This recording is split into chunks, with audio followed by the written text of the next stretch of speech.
Hello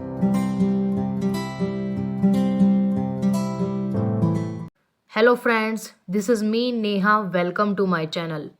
तो हम discuss कर रहे थे poem the last ride together by Robert Browning. ये पोएम 10 स्टेंजाज की पोएम है और लगभग आधी पोएम है, यानी कि 5 स्टेंजाज के लाइन बाय लाइन एक्सप्लेनेशन को हमने डिस्कस कर लिया था। तो शुरू करते हैं आगे की एक्सप्लेनेशन को। What hand and brain went ever paired, कि क्या कभी हाथ और दिमाग दोनों साथ चले हैं। कहने का मतलब ये है कि थॉट्स और एक्शंस में बहुत डिफरेंस होता है। What heart alike conceived and dared, कि हमारे दिल में जो भी विचार आते हैं, क्या उस हर एक थॉट को पूरा करने की कभी हमने हिम्मत की है। डेयर का मतलब होता है हिम्मत। What act proved all its thought had been, कि आज तक हमने जो सोचा है, क्या उस हर एक थॉट को हम एक्शंस में बदल पाए हैं। कहने का मतलब ये है कि जो हम सोचते हैं और जो हम करते हैं उसमें बहुत अंतर होता है। What will but felt the flashy screen, यहाँ पर विल का मतलब है डिटर्मिनेशन या थॉट्स, कि जो कुछ हम सोचते हैं और जिसे पूरा करने की हम ठान लेते हैं, वो सब हमारी फिजिकल लिमिटेशंस के कारण पूरा नहीं हो पाता है। फ्लैशी स्क्रीन का मतलब है फिजिकल लिमिटेशंस। जैसे हम ठान ले कि रात को 1-2 बजे तक हमें पढ़ना है और फिर 10 बजे ही हमें नींद आने लग जाए और हम सो जाएं। We ride and I see her bosom heave, जब राइड के दौरान लवर ये सब कुछ सोच रहा था, उस दौरान उसने नोटिस किया कि उसकी बिलवेड जोर जोर से सांसें ले रही थी। There's many a crown for who can reach, वैसे तो क्राउन का मतलब होता है ताज, लेकिन यहाँ पर क्राउन का मतलब है रिवॉर्ड या इनाम। लवर कहता है कि व्यक्ति जितना हार्डवर्क करता है उसकी तुलना में उसे बहुत कम रिवॉर्ड मिलता है। कहने का मतलब ये है कि हम सोचते बहुत हैं, लेकिन सोचने की तुलना में हमसे बहुत कम काम हो पाते हैं। अब यहाँ पर लवर अपनी लाइफ को एक राजनेता और सोल्जर की लाइफ से बेटर बता रहा है। 10 lines a statesman's life in each, lover कहता है कि एक स्टेट्समैन यानी कि एक राजनेता अपनी पूरी लाइफ देश के लिए बलिदान कर देता है और बदले में उसे केवल इतना ही रिवॉर्ड मिलता है कि उसके मरने के बाद उसके लिए केवल 10 लाइनें अखबार में छपवा दी जाती हैं। इससे ज़्यादा उसे कुछ नहीं मिलता है। The flag stuck on a heap of bones a soldier's doing what atones, heap of bones का मतलब है कब्र, कि एक सोल्जर अपनी पूरी जिंदगी देश की सेवा में बिताता है और इसके बदले में उसे केवल इतना ही मिलता है कि उसके मरने के बाद उसकी कब्र पर केवल एक फ्लैग चढ़ा दिया जाता है। कि क्या एक सोल्जर के बलिदानों के लिए इतना सा रिवॉर्ड काफी है। They scratch his name on the abbey stones, abbey stones England की कोई जगह है जहां पर केवल महान लोगों की कब्र होती है। लवर कहता है कि ज़्यादा से ज़्यादा एक सोल्जर को इतना ही रिवॉर्ड मिल सकता है कि एबे स्टोन्स में उसकी कब्र पर उसका नाम लिखवा दिया जाए। My riding is better by their leave, अब लवर कहता है कि एक राजनेता और सोल्जर की लाइफ से तो मेरी लाइफ ही बेटर है। उन्हें जितना कुछ भी मिलता है वो भी उनके मरने के बाद ही मिलता है। भले ही मैं लव में फेल हुआ हूँ, लेकिन मुझे इतना सा जॉय तो मिला है कि जीते जी मेरी बिलवेड मेरे साथ राइड तो कर रही है। अब इस स्टैंजा में लवर अपनी लाइफ को पोइट की लाइफ से बेटर बताता है।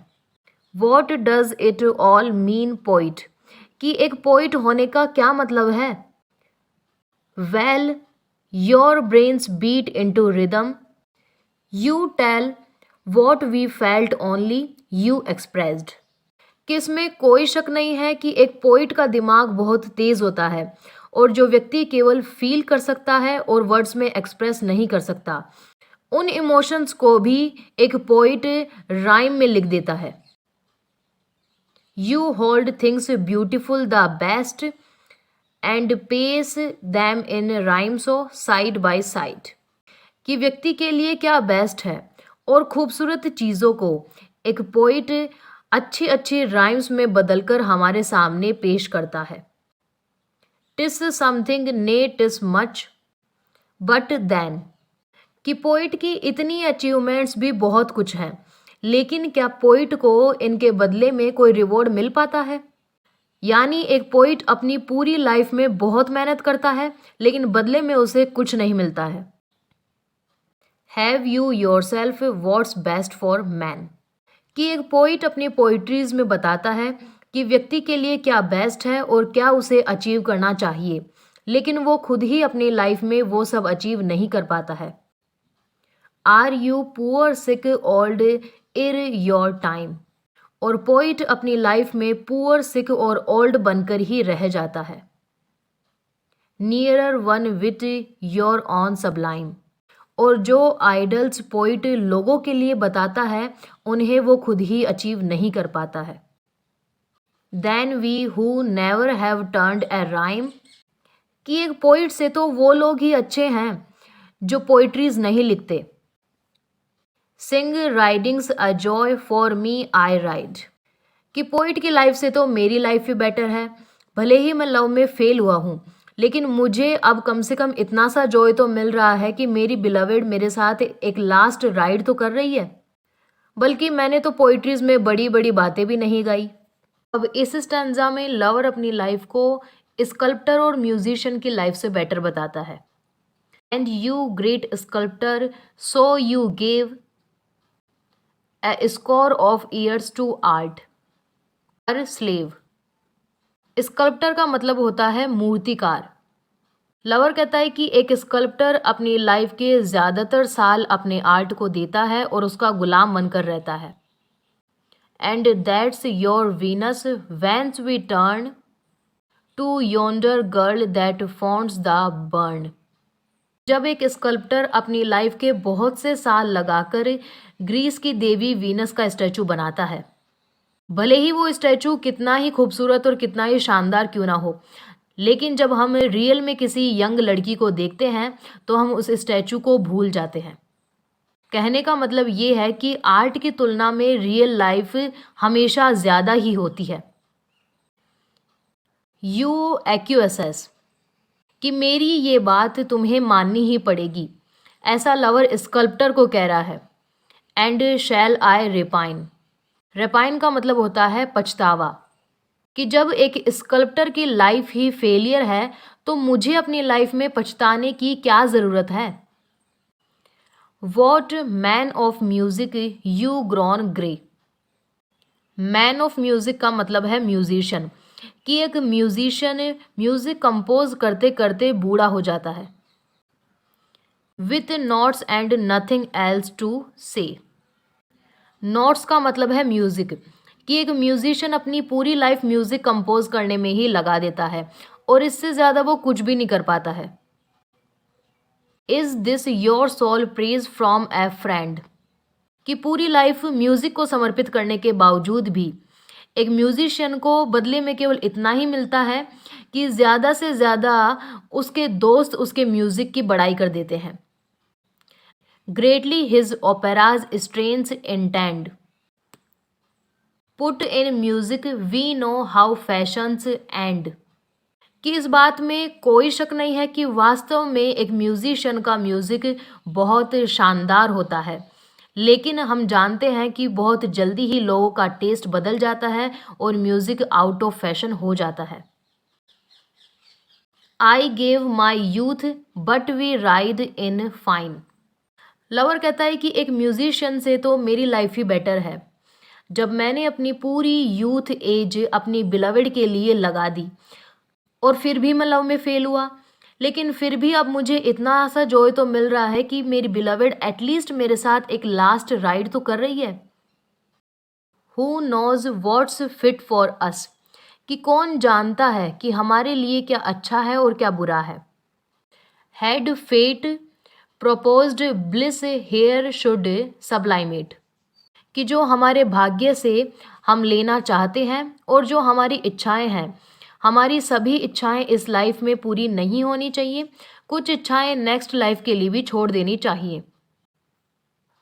माई being had I signed the bond, कि क्या मेरी सारी इच्छाएं इस लाइफ में पूरी हुई हैं। लवर के कहने का मतलब ये है कि इसने भी सोचा था कि इसकी बिलवेड इसे इसी लाइफ में मिलेगी, लेकिन ऐसा नहीं हुआ। Still one must lead some life beyond, कि हर व्यक्ति को डेथ के बाद दूसरी लाइफ मिलती है, तो कुछ इच्छाएं नेक्स्ट लाइफ के लिए भी होनी चाहिए। Have a bliss to die with dim descried, कि कुछ इच्छाएं ऐसी होनी चाहिए जिनके पूरे होने की उम्मीद हम मरने के बाद भी कर सकें, भले ही वो उम्मीद धुंधली ही क्यों ना हो। डिम का मतलब होता है धुंधला। This foot once planted on the goal, this glory garland round my soul, कि जिस तरह से एक विजेता को फूलों की माला पहनाई जाती है, उसी तरह से अगर हमारे सारे गोल्स इसी लाइफ में पूरे हो जाएंगे और हमारी सोल अगर इसी लाइफ में ब्लेस्ड हो जाएगी, तो फिर हमारी नेक्स्ट लाइफ के लिए तो कुछ बचेगा ही नहीं। कुड आई डिस्क्राइब सच, कि क्या मेरी सारी इच्छाएं इसी लाइफ में पूरी हुई हैं। ट्राई एंड टेस्ट, अब लवर रीडर्स को कह रहा है कि जो कुछ मैंने कहा है उसे तुम्हें आजमा कर देखो। I sink back shuddering from the quest, कि जो कुछ मैंने कहा है उसे तुम आजमा कर देखो, क्योंकि मुझ में ऐसा करने की हिम्मत नहीं है। Earth being so good would heaven seem best, कि अगर अर्थ पर ही हमारी सारी इच्छाएं पूरी हो जाएंगी तो फिर हेवन के लिए क्या बचेगा। Now heaven and she are beyond this ride, कि इस राइड के बाद अब मुझे हेवन और मेरी बिलवेड का इंतज़ार रहेगा। And yet she has not spoke so long, अब राइड के दौरान लवर नोटिस करता है कि अब तक उसकी बिलवेड ने एक शब्द तक नहीं बोला है। What if heaven be that fair and strong at life's best, कि हेवन क्या है, हेवन केवल एक बेस्ट लाइफ है और कुछ नहीं। लवर के कहने का मतलब है कि जो हमें अर्थ पर नहीं मिल पाता है वो हमें हेवन में मिलता है। With our eyes upturned whether life's flower is first discerned, कि व्यक्ति हमेशा हेवन को आसमान में ही देखता है और वो अपनी लाइफ की बेस्ट हैप्पीनेस को हेवन में ही इमेजिन करता है। We fixed so ever should so abide, what if we still ride on we two, कि अगर हम दोनों ऐसे ही हमेशा राइड करते रहें तो अर्थ ही मेरे लिए हेवन बन जाएगी। With life for ever old yet new, कि अगर मेरी ये राइड ऐसे ही चलती रहे तो अब तक मेरी ये जो लाइफ मुझे पुरानी लगने लगी थी वो फिर से नई सी हो जाएगी। Changed not in kind but in degree, the instant made eternity, अब लवर सोच रहा है कि उसकी बिलवेड के साथ उसकी ये जो राइड है वो एटर्नल हो जाए और ये राइड कभी ख़त्म ही ना हो। And heaven just prove that I and she ride together for ever ride, कि अगर ये राइड हमेशा ऐसे ही चलती रहे और एटर्नल हो जाए तो हेवन में मिलने वाली मेरी खुशियाँ यहीं पर सच हो जाएं। तो फ्रेंड्स, इसी के साथ ही हमारी आज की पोएम कंप्लीट होती है। पोएम काफ़ी लंबी थी, इसीलिए 2 वीडियोस बनानी पड़ी, लेकिन उम्मीद है कि पोएम आपको समझ में आ गई होगी। वीडियो अगर पसंद आया है तो प्लीज़ लाइक करें। मोर अपडेट्स के लिए मेरे चैनल को सब्सक्राइब करें। तो मिलते हैं आपसे नेक्स्ट वीडियो में। Till then keep watching. Thank you so much.